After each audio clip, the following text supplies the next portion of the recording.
Welcome back, everybody. This Week in America online, thisweekinamerica.us. Ramon Pinon Jr. was born in El Paso, Texas, received his Ph.D. from Brown University. He now holds the title of Emeritus Professor, Division of Biology, University of California, San Diego. He's taught a wide range of classes spanning a broad area of modern biology. He developed the first human reproduction course in the USCD Biology Department in 1973, taught it for many years.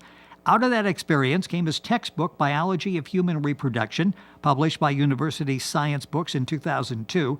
His transformation of his textbook into a form more suitable for the lay reader has led to his latest books, Friction and Fantasy, Opening Pandora's Box, a historic and scientific exploration of human sexuality, and a companion volume, How We Become Female and Male, Our Extraordinary and Perilous Journey, which focuses on the biological aspects of our reproductive system. Dr. Pinon Jr. joins us on today's This Week in America to discuss Friction and Fantasy, Opening Pandora's Box, making sense of one of the most important aspects of humanity. Dr. Pinon, welcome to today's program. It's great to have you with us. Well, thank you. Thank you for having me. It is our pleasure. This is really a fascinating and much needed book. Let's talk about how this all started. I mentioned it was a textbook. When did you decide, there's information there, people really need this information. When did you decide to write the book, Friction and Fantasy? It came out from my experience in teaching this my human reproduction course over a period of many years. What I found was that on many occasions, students would ask me if they could have their parents or adult relatives sitting in my classes, especially in parts that were less technical, but were still of much interest to them. One particular section, which I did very briefly in my class, but I did introduce the subject, was homosexuality. And so out of that experience, out of that, let's say that interest that I saw in many parents of my students, I decided that it would be worthwhile trying to expand the idea of, to look at human sexuality from a kind of a historical perspective, not a biological perspective, although that has to be included, but basically to begin to try to see how our ideas of human sexuality have changed over our long human history. It is it's a very fascinating read. Friction and Fantasy is the name of the book. Ramon Pinon Jr. is our guest on the program. You coming to grips with sexuality is really difficult for many, many people. Why is that? Is it all the complexities involved in the topic? I think part of I can't tell you for every person, but I think much of what the complexity or the difficulties is because most of us are burdened by all kinds of misconceptions that come from the way we were raised, from a religious imperatives, from all kinds of things so human sexuality is not really always about or simply about sex, but it's the way we think about it and the way we've been brought up to think about it. And so this is what makes it so difficult and why there's such variations, I guess, and conflicts in our society about how we should approach human sexuality. What I tried to do was just to look back at our history and see how different societies have thought about it, what different people, different historians, different writers, and so forth, have thought about all of these issues, which are very, very important because they affect our well-being, the way we run our lives, the way we raise our families and children. So it took me a long time, but I think I managed and somehow to capture that complexity, the historical complexity. You do an excellent job with that in basically helping us understand and distinguish between reality and illusion. Oftentimes that gets caught up in a number of areas. Myths is something that I think follows the talk of sexuality in everyone's minds. Talk about that, some of the common myths out there and how they seem to go from generation to generation. Well, one of them, of course, is the one that we face today in the culture wars. Is gay liberation. The transgender phenomenon. These are very, very touchy and very complicated subjects. But the reality is that people have faced them, societies have faced them, for hundreds, maybe thousands of years, and that there is nothing. The idea that all of these aspects of human behavior are somehow anathema, that they're abnormal, that they are sinful, is a consequence of our religious traditions in many different societies, not only in our own. But when you start looking more carefully at let's say the reality that is the biological reality, what you see is that these are normal manifestations of a wide range of different types of biological behaviors, none of which can be considered, let's say, abnormal, because they don't damage. They may be problematic for the individuals, but they're not dangerous. Not, for example, like child abuse, which is another topic that I cover. Yes. Child abuse, again, is a consequence of the complexity of our biological inheritance, but it's dangerous because it injures many other people. So it's the reality and the illusion. The reality is what our biological makeup is. The illusion comes about from the way in which we interpret that, the way in which different societies around the world have tried to understand the very complex nature of our biology. And this is what makes sexuality so difficult and at the same time so interesting for people who are trying to understand our biological inheritance. The book is fascinating, Friction and Fantasy by Ramon Pinon Jr. You can go to our website, thisweekinamerica.us, and link on directly to information on the book. You'll find it at Amazon. You'll find it at bookventure.com in the bookstore there.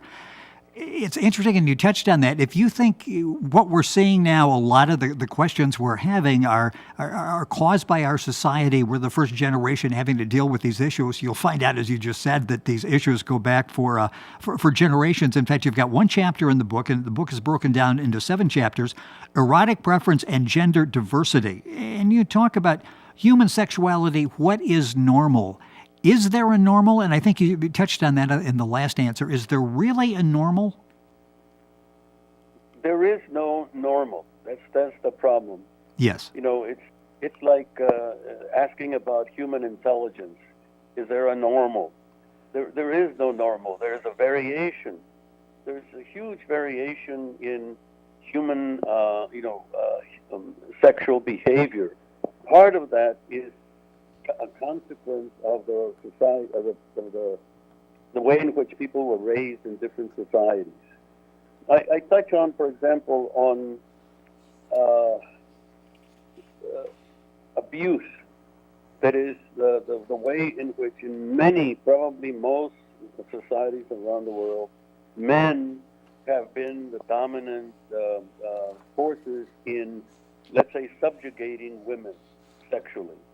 And this is part of the, this is nothing, people have always said, well, men are just more violent because of the Y chromosome, because of testosterone, and so forth. Well, the reality is that probably that's not the case. I mean, it's true. Men have higher levels of testosterone and so forth. But not all men are violent. What happens, I think, is that in most of our societies, men are brought up to be dominant, to try to subjugate others. Now, it varies from individual to individual. Some men are just more violent than others, but there's no relationship between the propensity for violence with, let's say, testosterone levels. People have looked at that, and there seems to be no relationship at all. So, my feeling about all of this, about the way in which we think about sexuality in our own lives, in our own families, is that it's a composite of all the way in which we were brought up, the way in which our societies have, let's say, instructed us to think about these issues. And so the idea, I mentioned, for example, in one of the texts, that in the 19th century, there were many physicians wrote books about how women had no sexual drive at all, that they weren't interested in sex, that only the men were interested in sex. The reality is that when you start looking more carefully historically, and I mentioned one really amazing study carried out by a professor at Stanford University in the 19th century, in which she interviewed women that were born in the 1850s, 1870s, and that's not their world. I mean, they were very, very interested in sex, in achieving orgasm, and they were not at all the submissive, sexually repressed females that we tend to think of, which was a popular stereotype in the 19th century. So that all throughout history, let's say, in many, many ways, there have been people, rebels, you might even say, who were different, acted differently than what the prevailing, say, society told them the way they should behave for religious, social, cultural reasons. But the reality, biological reality, was completely different. You're listening to This Week in America. Our guest on the program is Dr. Ramon Pinon, Jr., author of the book Friction and Fantasy, Opening Pandora's Box. Chapter 7 of the book is Sexual Discontent, and you talk about tragedy of the bedroom.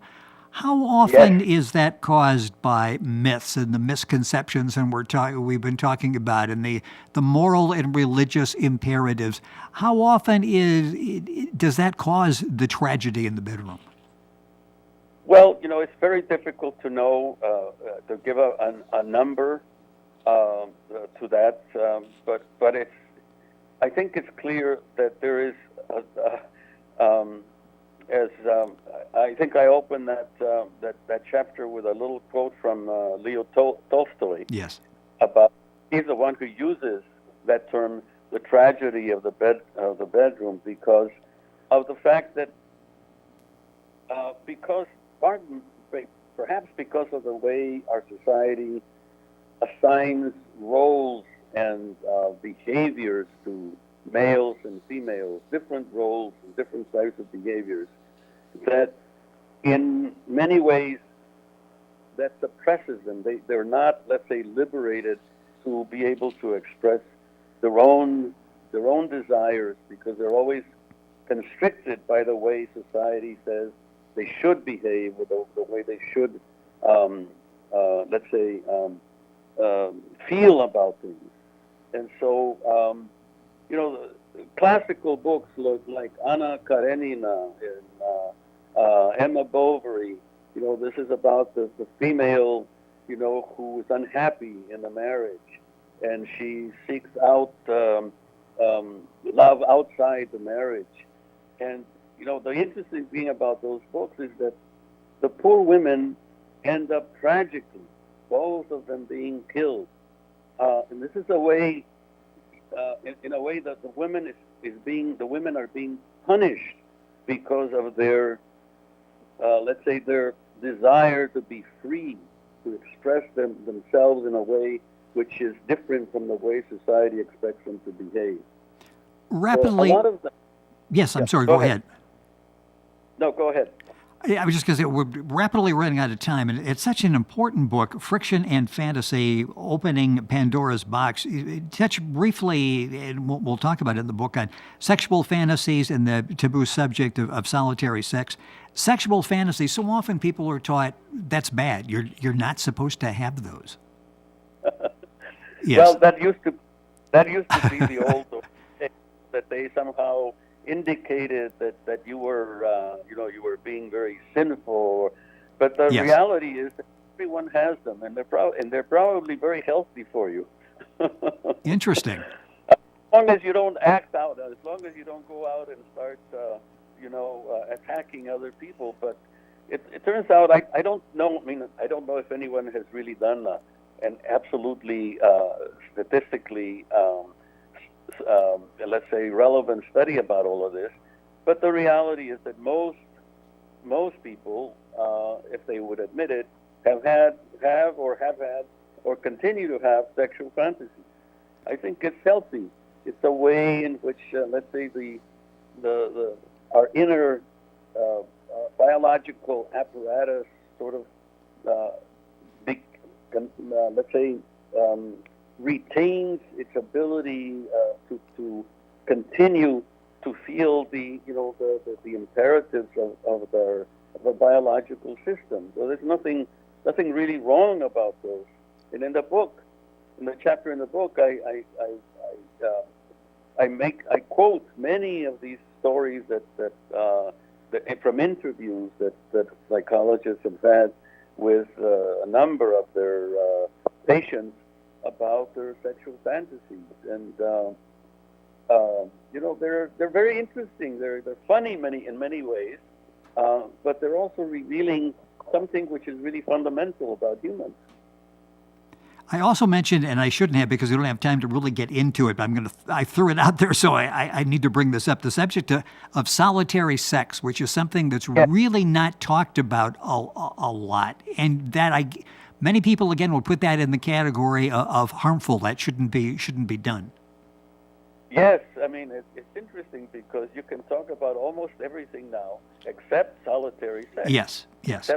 Except masturbation. That somehow has remained a very, very taboo subject, and it's unclear why that is. You can talk about almost everything else now, but you can't really talk about masturbation. And there's something in our society that's so I don't know how to call it, but there's some repressive force in our society that refuses to really talk about that subject. Yeah, we've come a long way, but not that far apparently as yet. That's still sort of in that category, but we get a different look at it from the book. And one of the chapters, real briefly, Anatomy of Sex, and you talk about the brain. How much of sex is the brain? Or what role does the brain play in sex? Well, I think the reality is that it probably is. Sex is the brain. Yes. Our brains are this incredibly complex organism so our sexual being is based in different centers of the brain,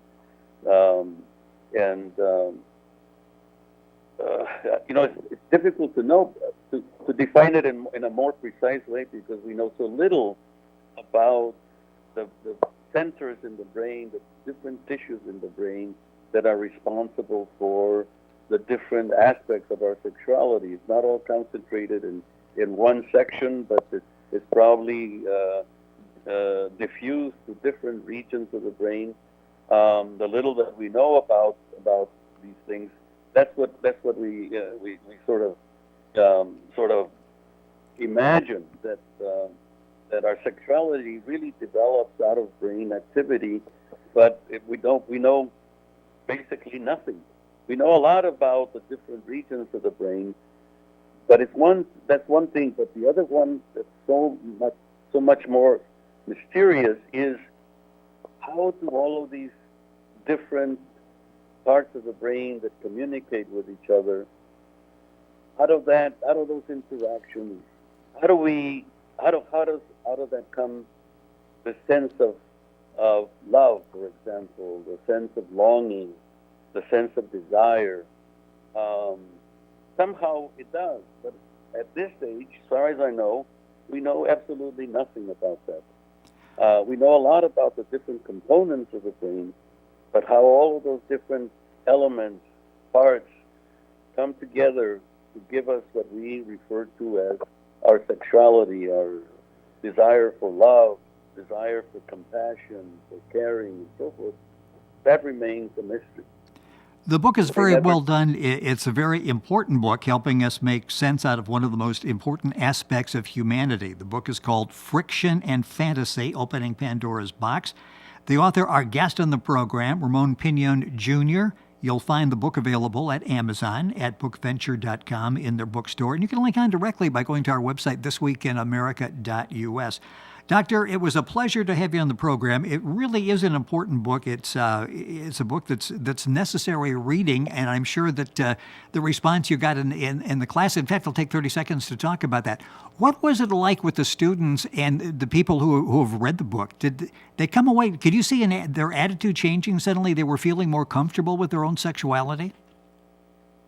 Well, that was my hope. I mean, I had several teaching assistants that would meet with the students, periodically once a week or so, and they would tell me, the teaching assistants would tell me that the students that showed up to their sessions were full of questions, because these were topics that no one had told them about. They had never learned any of these things, and so they were so curious about learning about all these different aspects of our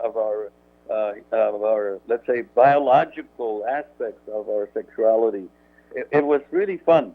And in class, students typically, don't ask questions when you have a big class. Yes. But I always had a lot of questions, and it was always fun to see parents coming to my classes. They didn't really ask questions, but I knew that they were interested in what the topics that we were discussing. So it was a lot of fun.